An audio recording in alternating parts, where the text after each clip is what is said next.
Welcome back to Hoops HD, everybody. It has been a couple of weeks, but we did not go away. We are still here. This is our Hoops HD report, recording live on tape delay the evening of Monday, January 3rd, after 9 p.m. Eastern. I'm your host, Chad Sherwood, joined up top here by John Titel and David Griggs. Bottom row below me, we've got David Dorman, and from Bracketeer.org, Rocco Miller back again as well. We've got a lot to get to here. Uh-oh. Maybe we just have a lot of cancellations to get to. I don't know. We could probably do a longer podcast if we just talked about the games that didn't get played than ones that did. That's what it's coming to. I mean, good grief.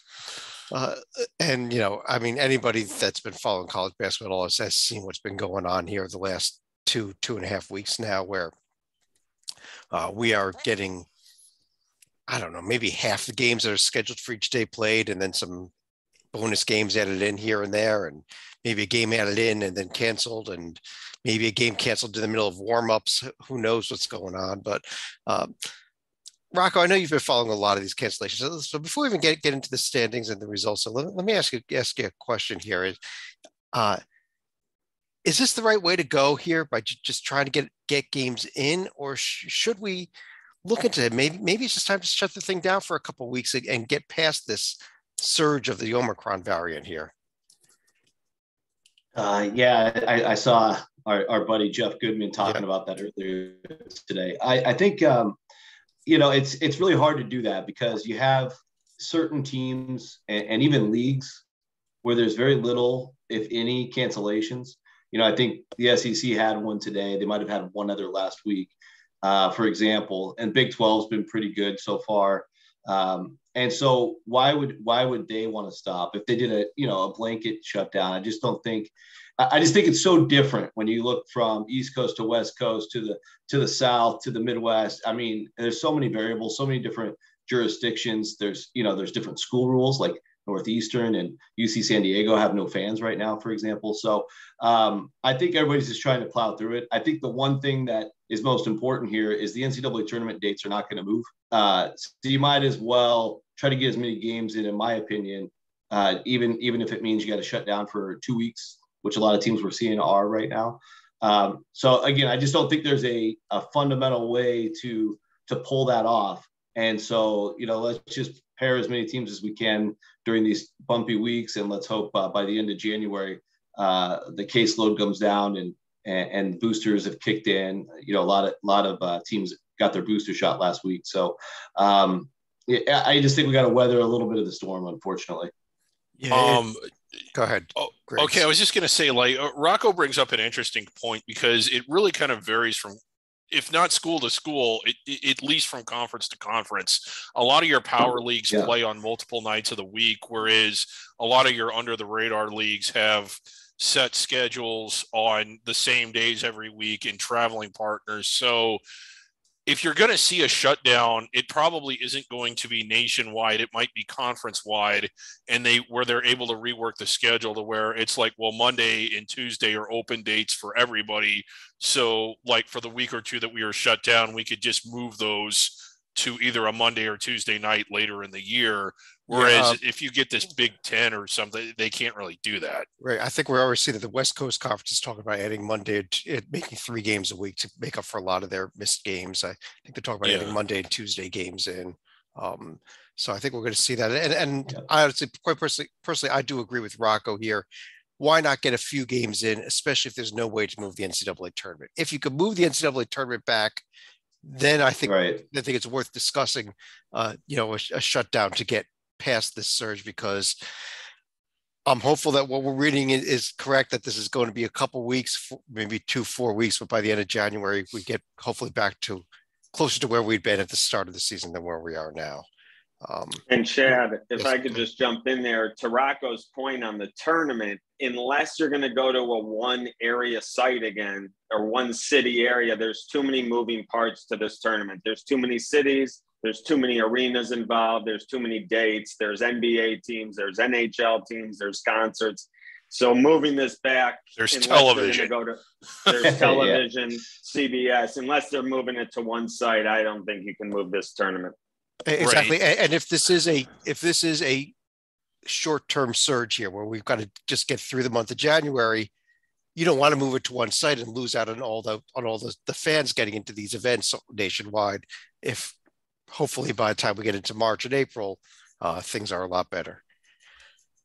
But right. let's and yeah, just real quick on the television part. That's the key. That I mean, because Turner is a big part of that with CBS. Oh yeah, and guess yeah. So and this is more for the audience. I know you guys all know this, but Turner is also a huge part of the NBA playoffs, as we all know. So there's zero chance they're interested in moving the dates to any time into April due to their NBA commitments. So just with it being with Turner specifically, I think that just goes to show, out of all those other great reasons that Dorman provided, that's the nail in the coffin for even considering it. Yeah, and CBS has, I know they've got the Masters. I don't know how big that is, but like it's on the dates that it is for a reason, and television is the biggest one. Well, I think that's something that can be worked out. But let's go ahead. It's not going to happen, so no point of really spend too much time. Let's go ahead and talk about games that did happen. AC8 also going on his schedule. When has the AC8 ever gone on? It's gotten canceled every year. We've tried to do it. But not for COVID. Let's go ahead and pull up the screen share here. We should be seeing the Big 12 coming up here. Untitled, let me bring you in here and start. As we go into the Big 12, we see the scores there of games that did happen. The ones that are in black are conference games. So there were 3 conference games that were played. Most notably, Baylor getting the win at Iowa State. I know you had even coming off that loss. You have some thoughts on Iowa State. I was hoping for the game of the year. It was close. You have to remember, though, this is a Iowa State team. They won 2 games last year. They're now 12-1 under Coach TJ Otzelberger. No Hilton Magic, unfortunately, on New Year's Day. A 5-point loss to an undefeated Baylor team. Very respectable, obviously. They're hard to beat, though, Iowa State. You can't beat them from behind the arc. They only allowed 25% from behind the arc, number 5 in the nation. A little worried about freshman Tyrese Hunter, their point guard. He might be hitting the proverbial wall. He scored in double figures in 4 of his first 5 games. He had a great start. Only he's done so twice in the past 8 games. He's turning it over 3 times a game. He's only made 2 free throws total in his past 3 games. All that being said, I have them as a 5 seed as of today.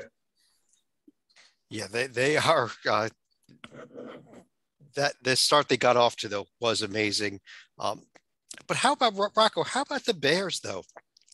They did get that win. They're one of 3 remaining undefeated teams in the nation, and of course, number 1 in both the polls.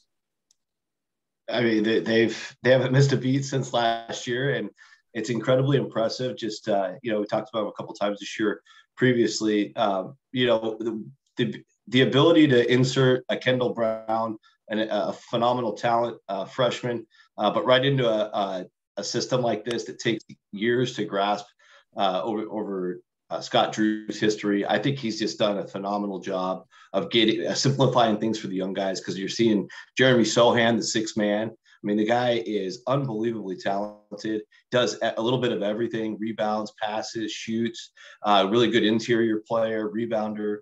And they already had weapons coming back with Matthew Meyer and Adam Flagler and, JTT. So, I mean, it's a loaded 8-man rotation that is very fluid. Kinjo's fit in very well. He ended up playing probably the best against Iowa State. So you have a team this talented, you get a different hero every night. Not everybody has to have their A game, and it really takes the pressure off each individual guy. So very, very difficult team to beat. I don't know when they're going to finally lose a game. I think, Griggs, you asked me that over the weekend. Maybe they'll slip up on the road somewhere in this league, but man, they are very, very tough. Yeah, there's their upcoming schedule on the left there. Sorry, Griggs, go ahead. Well, it is a really tough league. 7 net teams in the net in the top 40. So you're talking not just 7 inside the bubble, but 7 close to going in on the first ballot, really. Yeah. Just remarkably strong. But when is Baylor going to lose? I mean, other than going to Kansas, they're going to be favored in every single game all the way to the national title game. Remember, there's a road trip to Alabama also there in January, so don't forget that one. Yeah, and that one's tough, but I don't think it's as tough as what they've already done. Alabama's good though. I mean, they are. That one, the trips to West Virginia, Oklahoma, Texas, which doesn't come to the very end. Tough trips also. But Dorman, let me ask you about another team here. If you look over here in the these two columns, the AP and the CP, you could see we had 7 out of 10 teams in this league getting votes in both the polls this week. Of the 3 teams that did not get votes, one of them is Oklahoma State, who is ineligible for the NCAA tournament anyhow. Another one is Kansas State, who, despite being 8-4, is no one's really looking at them that much this year. The third one, though, is a 10-1 TCU team. Wow, TCU is doing an incredible job this year. When I put my bracket together the other day, they're right on the cut line. This is a big stretch coming up right now for TCU. Their next 3 games: home to Baylor, at Kansas State, home to Oklahoma. They really could use a Baylor or Oklahoma win. I'm not predicting it, but if they could put this out of conference schedule with a Baylor or Oklahoma win at home, they're really doing good work. They have 0 tier 1 opponents yet, which is huge because here comes the Big 12. Here comes all these tier 1 chances. They've got to win some. They got to get more than these tier 3 and 4 wins under their belt. And then this team will be right on the bubble, right in the conversation.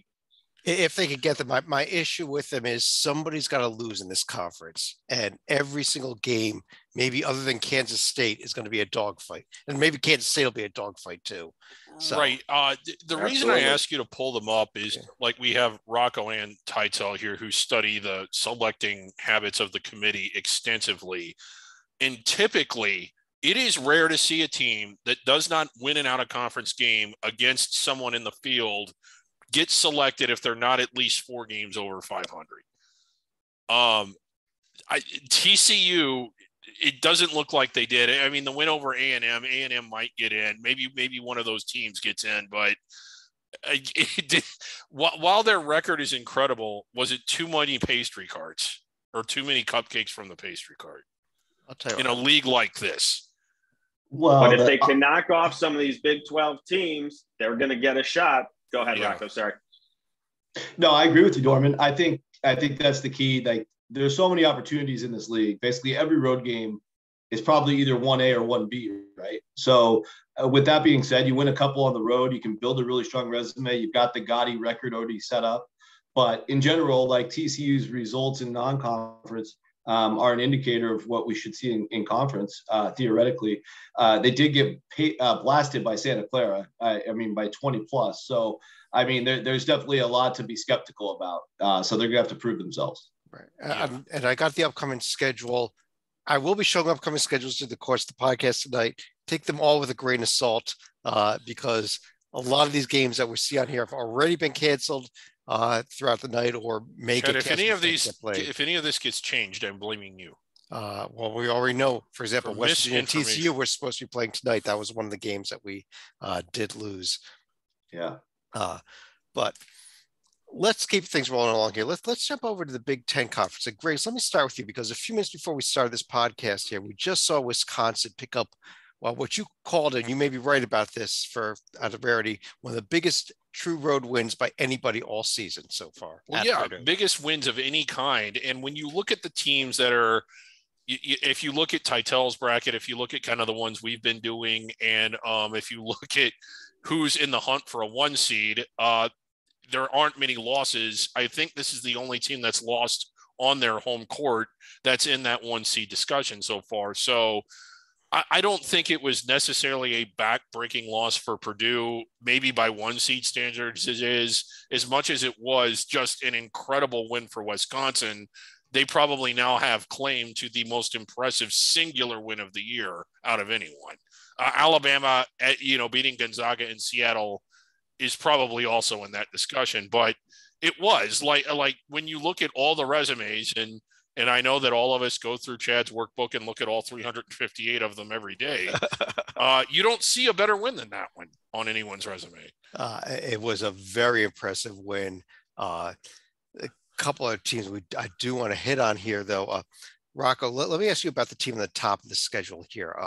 KPI, and Kevin, who runs the KPI, does the KPI metric. is a Michigan State guy, first of all. Right. Since his metrics started coming out about 3 weeks ago, Michigan State has been 1 or 2 on his metric every week. Now, I don't think he's actually gaming it. You do look, they have the number 2 strength of schedule there. They picked up an impressive road win at Northwestern. But yeah, this Michigan State team, they just broke the top 10 here in the polls. How good is this team, though? Because I'm starting to think Kevin may be a little more right than everybody else is on this. Yeah, I mean, they're really solid. And the resume is looking really great. They got 3 true road wins already, which is rare for a power conference team because they usually play a boatload of home games. By beating Minnesota and Northwestern already on the road in the league, 2 very surprising teams. And then also the road win at Butler starting to get a little bit better with age. Although that Butler team they beat at the time was not very strong. Couple that with the 3 teams they played down in the Bahamas, which were Loyola Chicago, UConn, and Baylor. You mix in a splash of Louisville, and and the losses to Baylor and Kansas. So yeah, I mean, like 9 of their 14 games have been all really, really tough, difficult games, and they won 7 of those 9. So yeah, they're getting the respect they deserve. Max Christie's NBA lottery pick, I'm sure. So. They've got the talent there, good experience. I do think they're more of like a second tier team. I wouldn't put them in that elite group yet with like, the Kansas and the Gonzagas and Arizona and those types of teams. So they'll get their chance to prove themselves. I just think they've gotten really good at closing out wins late and making clutch plays, and that's a sign of a really good team. I got to tip my hat. Their non-conference strength of schedule is 4th, and they're not even a Swacker Miak team. Well, when you play what they've played, look at that again. God. They went out, and so did Nova, so did Baylor. I mean, Michigan State went out and played. Holy crap. Well, let's Titel. How about the team that Michigan State beat, though? Northwestern. Should we pay a little more attention to them this season? Yeah, good question. As long as they're listed as a tier 1 win for Michigan State, you better believe it. You're talking about a team that's coming off of a horrible season. They won 9 games last year. They already have 8 so far this year with a 4-point loss, a 5-point loss, and a 6-point loss. They're in every game because of Coach Chris Collins. Great interior defense as well. Number 4 in the nation, under 40% allowed from 2-point range. And they're also shooting about 77% from the line, which means they should actually start winning some of those close games. They got Penn State on Wednesday, and then they have 7 straight games against top 60 teams. So good luck. Junior Chase Audige has been a key. He missed the first 7 games with a hip injury. Now that he's healthy, 11 points and 2 steals a game. He's only missed 1 free throw all season.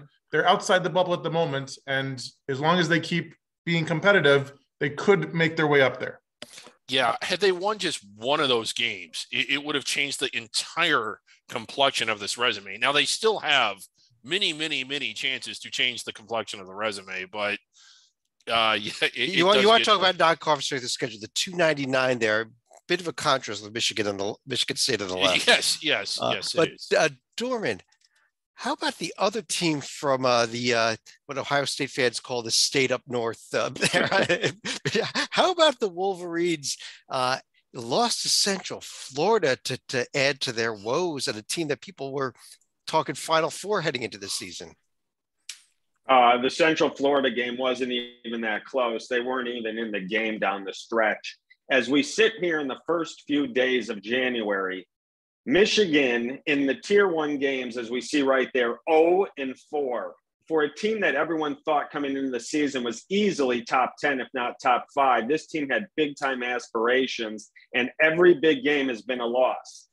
By a lot. Being said, by a lot. They haven't even been in most of these games. Except the Seahawks. That being said, exact. After Rutgers, they go to Rutgers. After Rutgers, home Michigan State, home Purdue, in Illinois. Those 3 games are as big as it gets for Michigan. Will they be able to turn their team, their season around? Those 3 games are as big as it gets because this team is heading in the wrong direction. As I put my bracket together the other day, they were one of the last 4 in. Yeah, and by the way, as we record this right now, as of right now, the game at Rutgers tomorrow night is a go. So it's where they're going to be saying that today. Dora, real quick, I pulled up Minnesota to compare them to on the right, a team that everyone thought was going to be the bottom of the Big Ten. Here they are with those multiple Big Ten, multiple Tier 1 wins, including the win at Michigan, and 10-1 overall.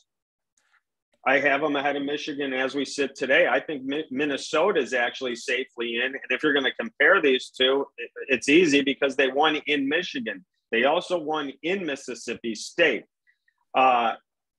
They have a loss, I believe, to Michigan State. That everyone's going to have that. There's no harm in that. Illinois at Indiana, at Michigan State, home to Iowa. I know I keep saying these next big games for these power conference teams that absolutely annihilated the out of conference with a lot of easy wins are about to get tested. That's why I keep mentioning who they're playing the next 3 or 4 games. Minnesota is in a big part of their schedule coming up right now, the next 2 weeks. Absolutely. And let's take a quick look here. This is that upcoming schedule in the Big Ten for what it's worth. Who knows what games will actually be played here or not. As we record this, I believe we have Maryland, Iowa going on this evening right now. That's a big one, but let's jump over to another game coming up this week. Okay. Yeah, we've got, who is it? Ohio State at Indiana. I just want to mention that we didn't mention that in case Galen is watching. Indiana, who lost at home to Penn State, yes. And it's just, it's not looking good for Indiana right now. Yeah. I don't think at all. But let's we wouldn't be doing our job if we didn't point that out. Let's go over to the Big East. Titel, let me start with you here in the Big East and start kind of down towards the bottom there with the Seton Hall team that had a rough couple of close games, but 0-2 this past week. Yeah, they were looking much better when I was ready to talk about them before we canceled the last show. But still, when you're missing 2 weeks to COVID, then you're playing at Providence and hosting Villanova and losing by 6 points or less, I can at least excuse it. Another team, great perimeter defense, actually number 2 in the whole country, 26% allowed from behind the arc. The bad news, they're allowing almost 80% from the free throw line, which is the worst of any power conference team in the country. You figure it has to come back to earth at some point. And I want to focus on their senior point guard, Bryce Aiken. He turned 25 last month, which is insane to begin with. When you're an old guy, you need a little rest to do better. When he starts, he only scored 6 points in his 2 starts per game. In his 9 games off the bench, he's scoring 14 points a game. Coach Willard realized, give the old guys some rest. I have them as a 5 seed right now. 5 seed right now, yeah. Yes. But it's tough when you see a team that's 0-2 in conference as a 5 seed, but I do think that they bounce back from this. One of those losses, of course, the Providence loss. Rocco, how about the Friars here? I was not a believer heading into the season. And we know with every team I mentioned, Griggs wants to pull them up, but go ahead, Rocco. Yeah, I was going to bat for them in the preseason. I didn't expect a 13-1 start. They've caught, some good fortune, but at a certain point, you got to say, okay, cut the excuses. This is a darn good team. Obviously, they beat UConn without Sonogo. They beat a shorthanded Seton Hall team. They beat Wisconsin without Johnny Davis. They got Texas Tech. So, yeah, I mean, they've been able to skate by, but now they're just that's yielded more and more confidence. They go to DePaul over the weekend, and that was not a game. I mean, they were up by like 30 in the first half. And so, the Friars have got some magic going on. Obviously, we knew Nate Watson would be a major all Big East type of player, but with the addition of Durham and the evolvement of Horchler, you add AJ Reeves and some other experience in there. This is a really, really good team. And credit to Ed Cooley, one of the underappreciated coaches. He always gets the most out of his guys, and this might be his best year yet so far. Yeah, when you look at where this resume tops out, now Rocco brought up some crucial points that that needed to be pointed out before I gush all over them. I'm glad he went first, but to win at Wisconsin and at Connecticut, those 2 teams have 1 home loss each, and it's both the Providence. That's remarkable, especially when we saw what Wisconsin just did. But as he said, neither team was exactly at full strength. But why isn't this team getting a little more love? I mean, they're still ranked in the teens, but with that kind of resume, with those kind of wins, shouldn't they be in the top 10? Well, look at these resume-based metrics here. 2 of them. The KPI has them number 3 overall. Yeah. The ESPN Strength of Resume has them number 2 overall. Joby's not with us tonight. His J&G has them a little bit lower down at 11. But I think if we want to talk about top of the Big East, Dorman, I brought up on the right side there, Creighton, another team off to a 2-0 start in conference, and really surprising me. This is a great comparison right here because, like the guys just said, Providence is off to an incredible start, and Creighton isn't far behind. As I said in my bracket the other day, they were one of my first two out, so they're right on the cut line. But their foundation is set because you got two big wins versus Villanova and BYU. Again, I sound like a broken record, but here, they're going at Villanova, home to Providence, at Xavier. 3 enormous games when you're sitting on the bubble, right on the cut line at the beginning of the year. So if Creighton can pull off 2 of these 3, they're on their way. I mean, this is their biggest stretch of the season right here with these 3 games, assuming they go and they don't end up getting played in, end of February, beginning of March or something like that. Yeah. But let's just take a quick look at the upcoming schedule in the Big East for what's at least allegedly going to be happening there. Who knows? Rocco, you've probably canceled half these games on us already. I know you like to announce those cancellations, but I definitely don't like to. I just no, I know get the word out quick. But the Georgetown situation is in flux. I was curious. I know they're off tomorrow against Xavier, and then I don't know about Friday. I actually reached out to Marquette today. They didn't respond, so I don't know if that's been decided yet. But hopeful to get Marquette a non-conference game if Georgetown can't go. Okay, let's jump over to the SEC, which should be coming up on the screen here in a second. There it is, sure. And Alabama. Well, you know what? Let's start, Rock. Let me start with you on this Auburn team. Very impressive last week by 15 points over Auburn, over LSU, an LSU team that we were all pretty high on going into that game.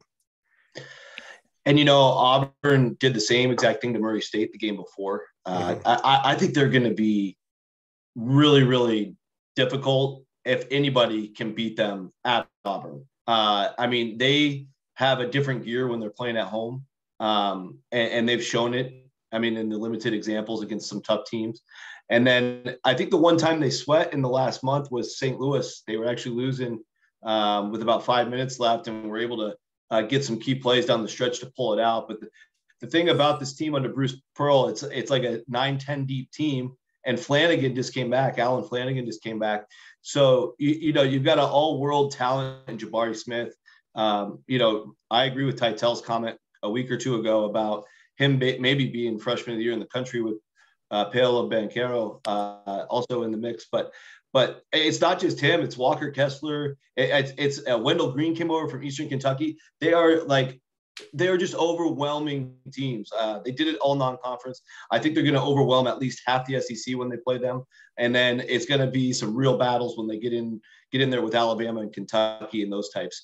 I'm not really surprised. Honestly, they were showing those signs early in their early blowouts, and they've just continued to get better and better. Yeah, they are looking so good. And Tytel, on the right side there, I brought up this Tennessee team. Although it has 3 losses, they've been all to some. They've been to very good teams, including that loss at Alabama this past week. Yeah, brutal schedule to finish 2021. They had one of the best wins of any team this season before Wisconsin beat Purdue tonight, where they had the 4-point win over my previously undefeated Wildcats. They did almost blow a 15-point first half lead, though. Then they go to Alabama last Wednesday, lose by 5, despite playing without Kennedy Chandler and John Fulkerson. So I don't even know how they were able to keep that one close. One of my favorite stats this season, the long-range shooting of their 6'8" big man from Finland, Olivier Kamwa.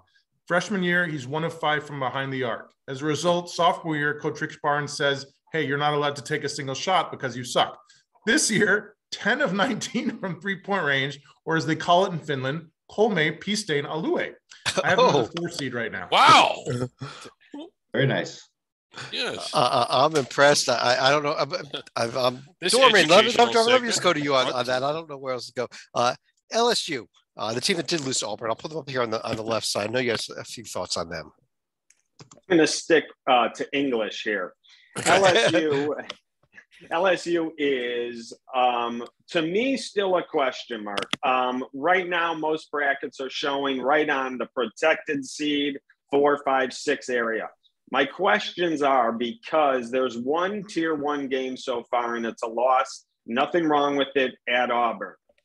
But here comes a loaded SEC schedule. So did they get real fat and happy on a bunch of cupcakes, or are they going to show something against Kentucky and Tennessee at home? They go on the road to Florida, home to Arkansas.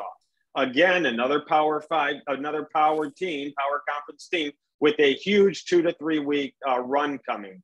I think we'll learn a lot more about LSU in the next 2 weeks. Arkansas has proved that they were a fraud when they got for that great start. Yeah. They are falling apart fast. Got blown out by Mississippi State. And Griggs, despite losing a home game to Gardner-Webb, Georgia actually got a vote in the top 25 AP. Yeah, Georgia, albeit a mistake by a guy out from Honolulu. So Georgia checking in 30th in the AP poll this week. 245th in the net, 30th in the AP. 5 I believe overall. That is the biggest discrepancy between the two ever. That was a mistaken vote by an AP voter out from Hawaii. But Georgia technically did get votes. Yeah, and don't be too rough on this guy. No. He's not an idiot. He does not think Georgia is the 4th best team in the country, and it's confusing. It's a pull down menu. You get going pretty quick. He just made a mistake. No fault at all there. But let's take a quick look at the upcoming games, alleged games here in the conference. Yeah. I don't even know what's on or off here. So these are, if you're looking for what may or may not be on here, here's a list of games. All of them are good, Chad, except for Mississippi State, Missouri. Missouri just went on pause. They don't ever even need to reschedule that one, Rocco. Right. That's meaningless. Missouri has been on pause for 2 years now. The good news there is that frees up Alabama next Saturday, and there is a chance Alabama could play a marquee non-conference game, which is going on. Discussions going on behind the scenes. Hopeful something happens. That'd be awesome if it does. Griggs, let me go back to you though and jump over to a second of our 3 undefeated teams left in the nation here. USC 12-0 off of a powerful week of doing absolutely nothing. Yeah, and what's really unfortunate is the games would have been against top 10 opponents. They would have been showcases. It would have been amazing, and it made me sad that they didn't get played. I think they're really good. Are they 1 seed good? Well, I don't know. We'll find out after they actually get to play UCLA and Arizona. I know this isn't the question you asked, but this is kind of remarkable. I think we have 3 protected seeds here and no one else. I don't even necessarily know that we have an NIT team in this conference after those 3. Titel, how about, I won't even go with your Arizona team. How about UCLA though? Also a team that didn't play. Yeah, but when you're 8-1 with your only loss to Gonzaga at a neutral site, I think you're worth talking about for a minute. So they haven't played since beating Marquette on the road on December 11th because of COVID. Hopefully getting back onto the court at Cal on Saturday. They're doing it from long distance when they do play. 39% behind the arc is top 15 in the nation. A little concerned about their leading scorer, Johnny Juzang. First 3 games, 23 points a game, looked like an All-American. Past 6 games, only 13 points a game. Decent, but not that great. Rumor I saw is that their big man, Cody Riley, might make his season debut this weekend. He's been out all season due to a left knee injury. And even though they haven't played in a month, I still have them as a 2 seed because they're 8-1 and their only loss is to Gonzaga. Rocco, the only other team worth mentioning here, Arizona, as we record this, is putting the finishing touches on your Washington team. In one of 3 games that, as of this morning, even was going to be played, but we lost Colorado, Oregon, and we lost Sacramento State, Oregon State moments before tip-off today. Yeah, it was a rough day. Like the Oregon announcement came out and right around the same time that Oregon State came out for warmups, and they only had 7 players dressed, and then found out a few minutes later that with the contact tracing, 2 of the other guys couldn't play. So they were down to 5 and that was it. Everybody left. Third time they tried to play Sacramento State. First time, last minute cancellation. Beavers had COVID protocols. Second time, inclement weather didn't allow Sacramento State to travel. Today is round 3. They're there. and had to leave. It's just story of the last few weeks. But yeah, overall, Oregon did get a win over Utah Saturday night. So with their situation now going on pause, it had to have happened within the last 24 hours. That obviously raises some concerns about the Utes' health going forward. But yeah, it's good overall to have UCLA close to returning. That should happen Wednesday against ASU. I think Riley was actually already practicing before the pause, so he should actually be pretty good unless he was sick. So yeah, I think in general we just want to see these teams playing again, especially that USC team as well. Yeah, it's just been rough not getting these games in. There's some alleged games. I think some of these are already off. Probably most of them are. Let's quickly. Well, you know what? Let's jump over to the ACC. We have not. That's the one remaining quote unquote power conference. Although, as we look at the ACC here, we are seeing only one team that got a single vote, that even got any votes in the AP poll at Duke. First time in over 40 years that has happened. The ACC, at least Florida State got a vote in the coaches poll. But beyond this Duke team, I don't know what else we're looking at here. And that's been our problem all season. Dorman, let me start with you.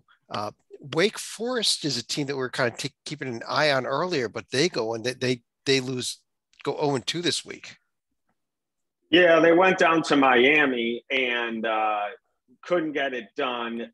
They had chances. They didn't hit the big shots, and Miami did. And Miami got the big stops down the stretch.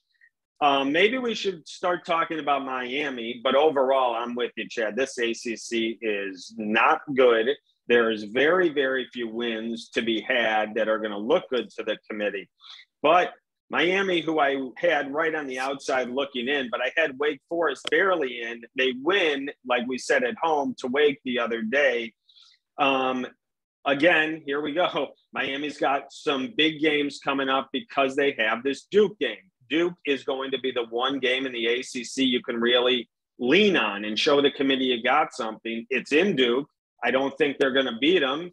But if they want to claim they're a tournament team, they better at least show very well in that game or pull off the upset. Well, actually, our friend Joby Fortune is not with us tonight. He does his J&G ratings, and his news rate that came out today, Titel had Miami, I believe, as the last team in, according to the JNG, actually making the field off of that Wake Forest win. Is Miami getting there? They're trending upward, obviously, and much like the Dolphins, their NFL team in the same city who started horribly and then won 7 in a row. All Coach Jim Larinaga has done is start 4-3 and then won 7 in a row. The schedule obviously gets much harder. Syracuse at home Wednesday, trip to Duke on Saturday. They really need to work on the perimeter defense. They're allowing over 36% behind the arc, which is terrible. So you can beat them if you can make threes. Senior Cameron McGusty, in the loss to Dayton on Thanksgiving, only had 8 points. Since then, 9 games, 19 points a game. He's been unstoppable. They're outside the bubble at the moment, but to be fair, so is everybody else besides Duke in this conference.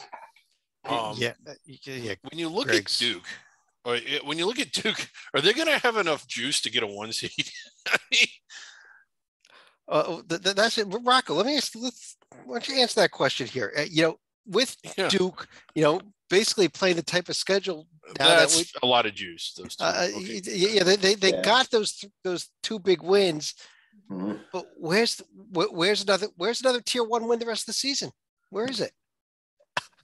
Well, tier 1, I mean, you're talking 1A, maybe not, but I think they'll get a handful of 1Bs. You got a lot of teams in this league that are in that 35 to the 38 to 75 range for 1B on the road. Yeah, on the road. So yeah, I mean, if they keep playing the way they're playing, I don't see how you keep them off the 1 line, but I guess they can slip down to a 2 if a couple of these teams knock them off, especially if they lose one at home. But yeah, I mean, Duke's elite, and they've already shown that. I have a lot less doubts than I used to about this team. Okay. Greg, so I pulled up on the right there, Virginia.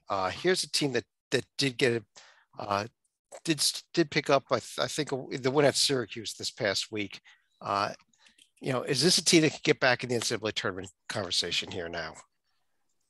I don't think so. Really? Now based on what? I mean, a road win at Syracuse, a tier 2 win.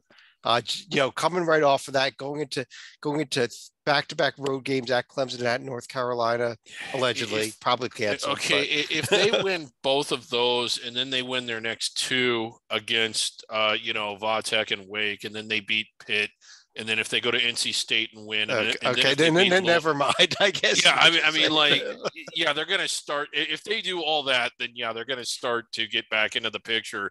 Do they have? Okay, let me answer your question for Will. They definitely have the opportunities, even though the league is down. And in fact, since they don't have to swing over their head so much, it might actually be better opportunities because while they need to win more games, they're in more games that are winnable. Are they good enough? Not from what I've seen. Okay, that's fair point. Fair enough. Yeah. There's the upcoming alleged schedule again in this conference, but let's jump over to the other undefeated, the last of the 3 undefeated teams of the nation. Titel, even though they're down in 5th place on the screen here because they haven't played a conference game yet, and it goes by conference cities, Colorado State is 10-0. And even if they never play another game, they might be a 1 seed if they finish undefeated. All the credit goes to Rocco. He was talking them up months and months ago. Haven't played since beating Mississippi State in Texas on December 11th because of COVID. Scheduled to open conference play with an easy home game against Air Force on Tuesday, then a huge road game at Boise State.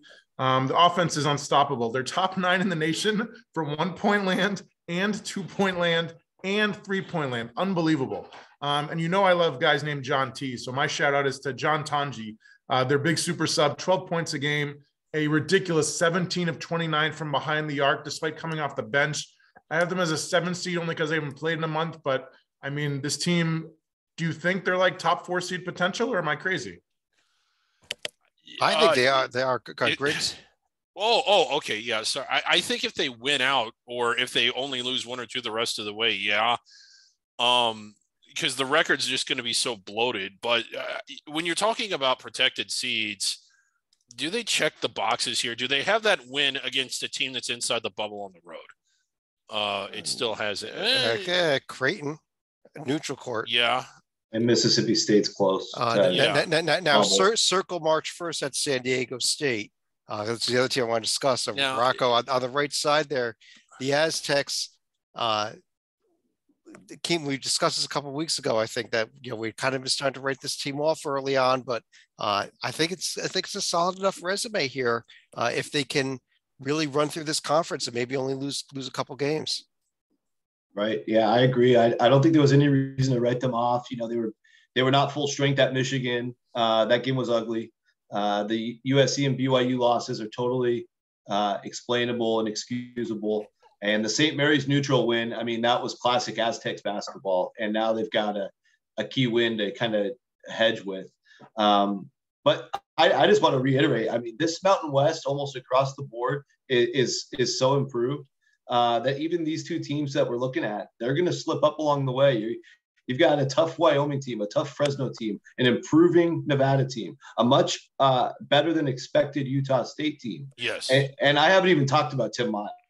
So don't forget this Boise State team. Boise State's the hottest team in the country. So, exactly. So, yeah, I mean, I'm fired up about the Mountain West. I'm actually really sad. I was supposed to be there tomorrow for Boise State, Utah State. I'll be in Utah later this week, but unfortunately got called off late. And hopefully Boise State gets back on the court because it's really unfortunate for how well they were playing that they got to go on a pause right now. Yeah, there's the upcoming games again. A bunch that have gone off already. We'll see what we can get in here. We got a Front Range game. Maybe we probably canceled it. It's on for now. Dorman, West Coast Conference, Gonzaga. They got a game in. They beat North Alabama, so I guess we got to congratulate them for that. Yeah, this conference is having all sorts of issues with COVID and games being postponed. I believe San Fran was supposed to play Gonzaga over last weekend, and that got canceled. I was really looking forward, or maybe it was San Fran. It was supposed to be this week. Yeah. This week's San Fran Gonzaga game just went off a few hours ago, so it's rough. Yeah. I was really looking forward to these top four teams playing and battling each other. I love this conference this year. Yeah, most years I love this conference. This year, I think they're as strong as they've been ever. I think these four teams are all worthy of the tournament. I'm really upset we're missing some of the round robin of these top four teams. That would have been great basketball. Like I mentioned at the top of the show, they're already talking about doing 3 games a week with adding in Monday and or Tuesday nights to get these games caught up. Titel, BYU, very unimpressive at a 12-point win over Westminster College, but it's probably not that win that you want to talk about. Maybe it is. It's not. Tale of 2 months. 6-0 in November. They look great. They lost 3 games last month. They almost lost a 4th to Liberty on Christmas Day. They had to come all the way back in over a second half deficit and ended up winning only by 5 points. They get an easy home game against Pacific on Thursday and then a brutal 3-game stretch. St. Mary's, Gonzaga, and the Dons starting on Saturday. Great perimeter defense. They only allowed 27% behind the arc, top 15 in the nation. They need some more from their senior guard, Alex Barcelo. First 11 games, 20 points a game. Last 4 games, only 11 points a game. I have them as an 8 seed, but they better turn it around. Otherwise, they are falling right off the bubble. It's, maybe we can get some of these games in. I'd love to see, hopefully get that St. Mary's BYU game in at least. We've seen a few of the other big ones. Rocco's already shaking his head. Did we lose that one too already? Well, I'm a little bummed because another game I was hoping to see in Utah on Saturday is that game. And St. Mary's just went on pause like Friday. So chances are, because they called off the San Francisco St. Mary's game the day before, so it was Friday, and so chances are I was looking forward to that one. I know, yeah. So, but we got a possibility. I mean, there's a lot of teams in bad shape, you guys. I think I sent something out on Twitter earlier, but yeah, I got a chance to talk to most of the teams over the weekend, just over text and things. And I probably shouldn't name names or anything, but there are some very big concerns with some of the players that are pretty sick. So more so than anything, like there's more issues than just trying to get back on the court right now. So hopefully that turns around quick. Yeah, we just send out our best to all of them because number one, we don't want people sick. We want these games played, but we want people healthy more than anything else here. Let's jump over to the American Conference. A couple of leagues left here, and maybe why don't we start with Houston, Titel? And they are 12-2, and probably looking like the only NCAA tournament team in this conference so far. Had you said that 2 weeks ago, I would have agreed. Unfortunately, I think Coach Kelvin Sampson New Year's resolution is for his health of his team because they got their leading scorer done for the year, Marcus Sasser, with a toe injury. They got one of their other best players, Tremont Mark, done for the year with shoulder surgery. So enjoy that record because it's going south fast, I fear. They began conference play last Sunday with the 5-point win at Temple. Terrible free throw shooting team, just under 66%. Somehow Ken Pom still favors them to win each of the remaining 16 games by at least 4 points, but there's no way that's going to happen with all the injuries. I have them as a 3 seed right now. Again, enjoy it while it lasts. Well, I'll tell you what, though. Here's my issue with Houston is you look at the rest of the conference, what they're going to be playing here. There's wins even without these players to be had because other than a couple of games at maybe one of the games that will be a really tough one. Rocco, how about SMU? This is kind of what we predicted for them ending the season, that they'd struggle early and get better and better. I think let's go back to our American preview. I think we may have nailed this team. Yeah.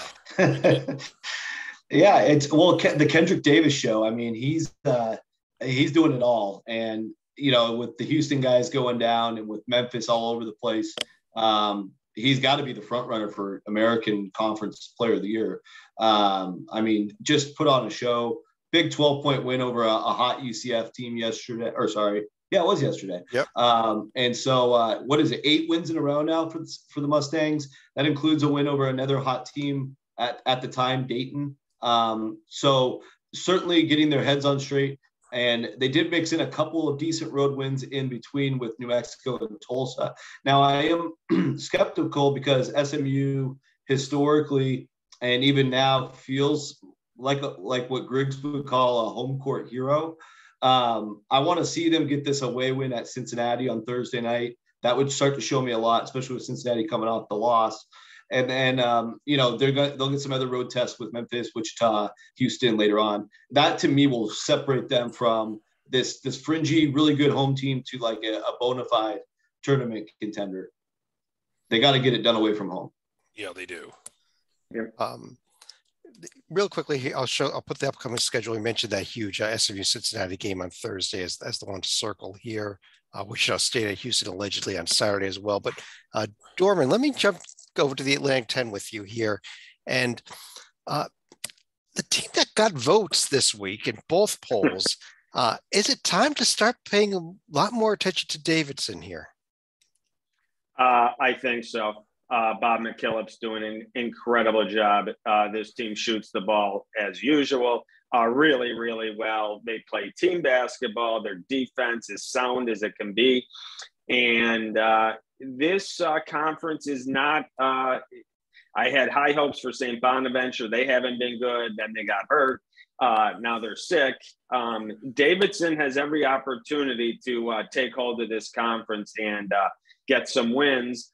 And their next game is in St. Joseph's, and St. Joe's might be one of the hottest teams in this conference, actually playing their best basketball this season. And they have a nice little run going too. St. Joe's. And that is a strange thing to say. Yeah. It's been a while since we've said that about them. There's a St. Joe's profile, but a long time since we pulled one of them up on our show. There they are on the right, though. I don't think they're NCAA tournament good at that, or even close to that at this point. But no, but they did blow out a Richmond team that is also not NCAA tournament. Right? Yeah, Richmond also lost to St. Louis. But should we talk about, though, Mr. Titel, the three-way tie for first place between St. Joe's, St. Louis, and the Fordham Rams? I've been doing this for a long time. I don't know if I've ever talked about the Fordham Rams, but I think I'll give them a quick 30 seconds because they weren't it. It is a team, they won 2 games last year. They bring in a new coach in Kyle Neptune. They've got 8 wins this year. And their reward for that great start, a tough road game at the Bonnies on Wednesday. They're getting it done, as you might imagine, not because they recruited a bunch of hotshot freshmen, but they brought in a couple transfers. Antonio Day from FIU leading the team in free throws made. Darius Quisenberry from Youngstown State leading the team in three-pointers made. They could use a little more size. They only have one starter who's taller than 6'5", so I have them as a 25 seed right now. But for them to that is a remarkable turnaround. And Fordham has been my doormat. I mean, they've just been so easy to kick. They're 8-5 against D1 teams. A first-year head coach. That is. I mean, if there was ever a sign that things were trending up at Fordham, and there hasn't been for the last 50 years or so, maybe they finally are. Is that game at the Bonnies? Are the Bonnies coming out of their pause, or are they still locked down, Rocco? They just postponed 4 of the games tomorrow, and the Bonnies and Fordham just went on a pause yesterday. Oh, so it's Fordham. Yeah, Bonnies are supposed to be good to go for the weekend game, which is St. Louis, a big one. Okay. But yeah, so yeah, I got a lot of struggles with the schedule in this league, unfortunately. Yeah, no, the A10 has lost a lot of games for this upcoming week. It's not looking good here either. I guess that completes all 10 of these conferences, though. So let's run to final thoughts here. And Titel, I'm going to start with you. I'll leave the screen share because I know you want to talk about a guy that I'm going to pull up on the screen right now. So we're going to talk about David's favorite team, the Richmond Spiders. My shout out is to their senior point guard, Jacob Gilliard. He picked up his 400th career steal last month, which, just to put it in perspective, it might not be an unbreakable record because it's hard to say anything these days with all the extra seasons and games they're allowing. But to give you an idea, the next closest active player isn't even at 300. He's at 288 career steals. So he's already leading by 100 and he still is going. It looks pretty unbreakable to me. I'm still not sure if a 5'9" point guard can make it in the NBA, but the guy can defend. Obviously, he can pass. He makes his free throws. So I hope that he at least gets a tryout because he knows how to get things done on the court. Absolutely. So that's just the A10 theme. Maybe we'll pull away from the A10 theme for the rest of your final thoughts, though. Maybe we won't. Dorman, let me go to you next. Let's get this country and this world back healthy and going again. And we come from the angle of the college basketball world, but if we can get everyone healthy and everyone back on the same page, maybe we can get the world going again. I wish everyone a happy, healthy new year. Let's get these teams and everyone in this country and the world healthy so we can get back to what we believe is normal and do all the wonderful things we do for fun in our lives every day. But happy, healthy new year. Stay safe. Let's start getting these games in. I couldn't echo that more. Rocco, any other thoughts from you?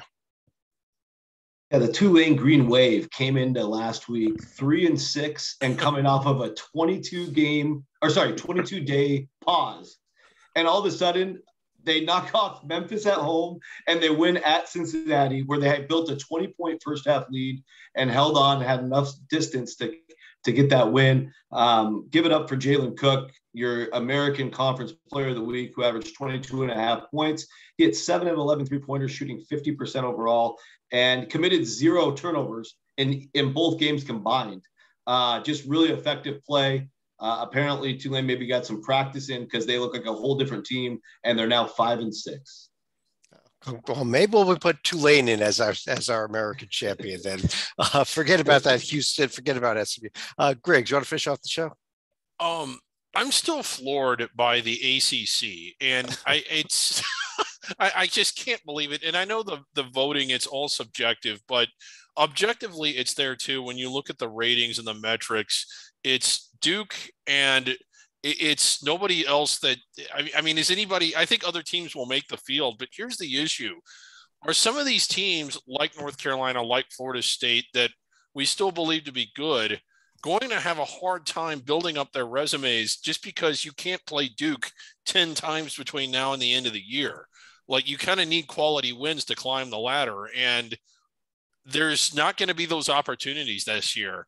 So I'm just kind of interested to see how that's going to play out between now and what the final bracket looks like. Yeah, it's amazing. I think I joked about last time we did an Under the Radar show, but maybe we need to drop the ACC down off of these the show. We'll do that Wednesday night on our Under the Radars. But speaking of Under the Radar, we will be back this week Wednesday evening with our regular Under the Radar podcast, back out to our normal schedule here. But on Thursday, we'll talk. We might be starting our bracket rundown shows either this Thursday or next Thursday. That's a little bit up in the air right now. But we will be doing 3 shows a week starting very soon.